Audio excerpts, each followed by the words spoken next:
vraiment vous encourager à ne pas céder à la peur alors que nous vivons une situation exceptionnelle, que des mesures exceptionnelles ont été prises dans beaucoup de pays et peut-être dans votre pays, vous vous retrouvez confiné chez vous, vous ne pouvez pas aller travailler, vos enfants sont à la maison, les sorties sont limitées, vous devez avoir une autorisation pour sortir dans la rue, vous ne savez pas si il va y avoir encore assez de provisions dans les magasins, vous ne savez pas si la maladie va venir vous toucher ou vous êtes déjà touché. C'est ce que les médias, c'est ce que l'ambiance, l'atmosphère ambiante veut transmettre comme message afin de prévenir, afin de protéger. Mais la manière dont le message est transmis est souvent transmis à travers la peur. Nous voulons vous protéger parce qu'il y a un danger imminent. Et on a plus tendance à voir le danger imminent et à se dire mais comment est-ce que je pourrais être à l'abri? Comment est-ce qu'on va pouvoir s'en sortir? Ne cédez pas à la peur, ne cédez pas à la panique.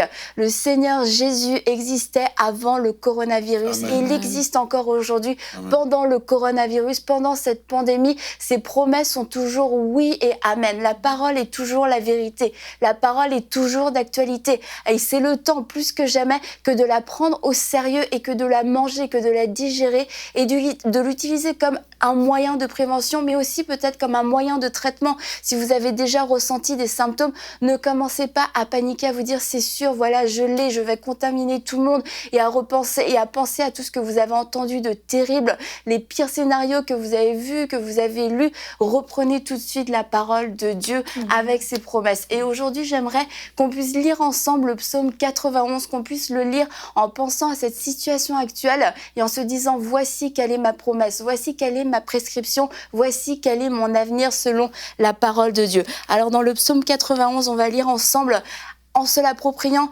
j'habite sous l'abri du Très-Haut et je repose à l'ombre du Tout-Puissant. Je dis à l'Éternel, tu es mon refuge et ma forteresse, mon Dieu en qui je me confie. Ma maison, mon endroit de confinement n'est pas mon refuge, c'est mon Dieu qui est mon refuge. C'est lui qui me délivre du piège de l'oiseleur et de la peste dévastatrice. Il me couvrira de ses ailes et je trouverai un refuge sous son plumage.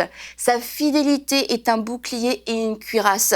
Je ne redouterai ni les terreurs de la nuit, ni la flèche qui vole durant le jour, ni la peste qui rôde dans les ténèbres, ni le fléau qui frappe en plein midi. Je ne redouterai pas le coronavirus, que ce soit le jour, la nuit, dehors, à l'extérieur, à l'intérieur. Je ne le redouterai pas. Si 1000 tombent à côté de moi et 10 000 à ma droite, je ne serai pas atteint. Et vous pouvez continuer de le lire en vous l'appropriant. Et je vous encourage à le faire pour vous, pour votre famille, pour vos enfants, pour votre entourage, à le partager, à appeler des gens, à envoyer des messages.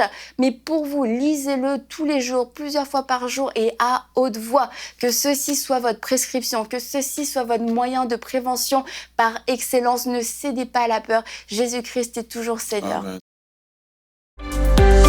Retrouvez la suite de ce programme dans l'émission Bonjour chez vous sur EMCI TV.